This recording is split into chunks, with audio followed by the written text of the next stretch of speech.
آج میں ابھی اسی وقت اس کے سامنے اس کے قرآن پاک کو جلاؤں گا۔ اب میں دیکھتا ہوں کہ یہ کیا کرتا ہے اور اس کا اللہ کیا کرتا ہے۔ قاسم یہ بات سن کر بہت رویا اور روتے روتے اللہ سے فریاد کرنے لگا کہ اے اللہ، بے شک اس کتاب کی حفاظت کا ذمہ اپنے سر لیا ہے۔ یہ خود کو بہت بڑا بوس سمجھتا ہے، آج تو اسے اپنی طاقت دکھا دے۔ جیسے ہی اس کا ملازم ماچس لے کر آیا، اس نے ماچس جلائی اور قرآن مجید کو آگ لگانا شروع کر دی۔ قرآن پاک کو پکڑ کر پھینک دیا، قرآن پاک کو آگ لگتے ہوئے کو پھینک دیا۔ اللہ کی قدرت، قاسم کو پکڑ کر ایک پنجرے میں قید کر دیا۔ اب میں دیکھتا ہوں کہ تمہیں یہاں سے کون بچانے آتا ہے، تم بھوکے پیاسے یہاں مرو گے۔ یہاں سے جب باس اپنے گھر واپس جا رہا تھا تو راستے میں اس کی اچانک طبیعت خراب ہو گئی، اسے سانس لینے میں دشواری ہونے لگی تو باقاعدہ پروٹوکول کے ساتھ اسے ہاسپٹل پہنچایا گیا، جہاں پر اس کے مختلف ٹیسٹ کیے گئے۔ اس کی کوئی بھی بیماری سامنے نظر نہ آئی، اس کی مزید حالت بگڑتی جا رہی تھی، اس کا وجود جگہ جگہ سے پھٹنے لگا، خون کی دھاڑیاں ایسے رس رہی تھی جیسے کسی نے گہرے زخم لگا دیے ہوں۔ وہ شخص درد سے چیخ رہا تھا، مگر ڈاکٹر بھی ہاتھ پر ہاتھ رکھ کر بیٹھے اس کا انجام دیکھ رہے تھے، کیونکہ کوئی بھی بیماری کی تشخیص نہیں کر پا رہا تھا۔ دھیرے دھیرے اس کی آنکھوں سے خون ابلنے لگا اور باہر آنے لگا، اس کی آنکھیں بالکل سرخ ہو گئیں اور جسم کے کئی حصوں سے خون جاری ہو گیا۔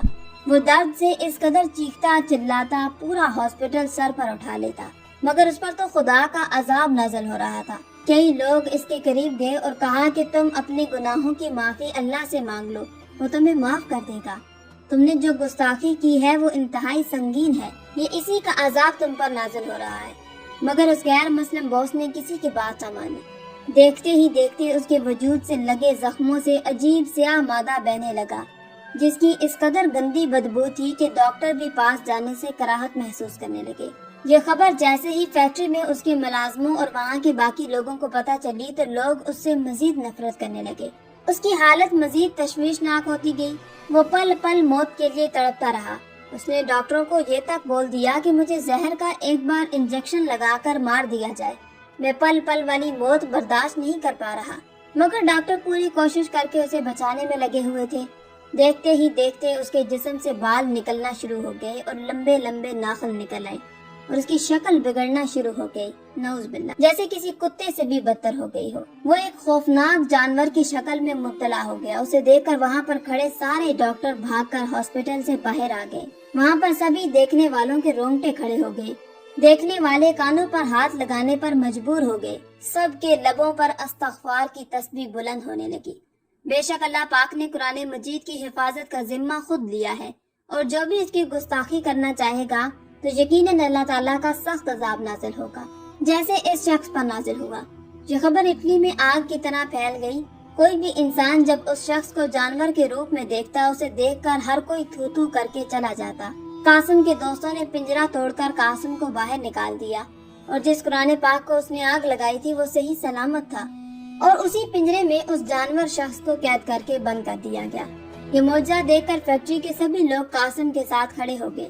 وہاں پر سبھی غیر مسلم لوگ یہ معجزہ دیکھ کر مسلمان ہو گئے۔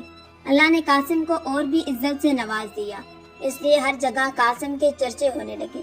ہر کوئی قاسم کو منہ مانگی رقم دے کر کام پر رکھنے کے لیے تیار تھا۔ جب اس غیر مسلم باس کے گھر والوں کو یہ سب پتہ چلا تو وہ قاسم سے آ کر ملے اور خود اپنی مرضی سے اس کو اس فیکٹری کا باس بنا دیا، اور اس کے سب گھر والے کلمہ پڑھ کر مسلمان ہو چکے تھے۔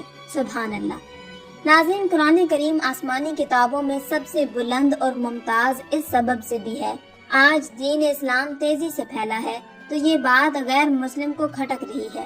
وہ ایسے ایسے موقع تلاش کرنے میں لگے ہیں جس سے وہ اسلام کو بدنام کر سکے۔ اس میں ان کا چھپا ہوا مقصد فقط لوگوں کو اسلام سے دور اور گمراہ کرنا ہے، تاکہ عیسائی اسلام کی جانب راغب نہ ہو سکے، غیر مسلم اسلام کی طرف نہ آ سکے۔ اللہ رب العزت کا ارشاد ہے، ہم نے ہی قرآن پاک کو نازل کیا اور ہم ہی اس کی حفاظت کریں گے۔ یہ پہلی وہ آسمانی کتاب ہے جس کی حفاظت اللہ تعالیٰ خود کرتے ہیں۔ اس کی حفاظت کے لیے وعدہ الہی ہے، اور قرآن کا اعلان ہے کہ اللہ کبھی بھی وعدے کے خلاف نہیں کرتا۔ بس اللہ نے اپنا وعدہ سچ کر دکھایا، اور کتاب اللہ کی حفاظت کا حیرت انگیز انتظام کیا۔ اس دور میں بھی اس کے الفاظ بھی محفوظ، اس کے معنی بھی محفوظ، اس کا رسول خط بھی محفوظ، اس کی عملی صورت بھی محفوظ، اس کی زبان بھی محفوظ، اس کا ماحول بھی محفوظ۔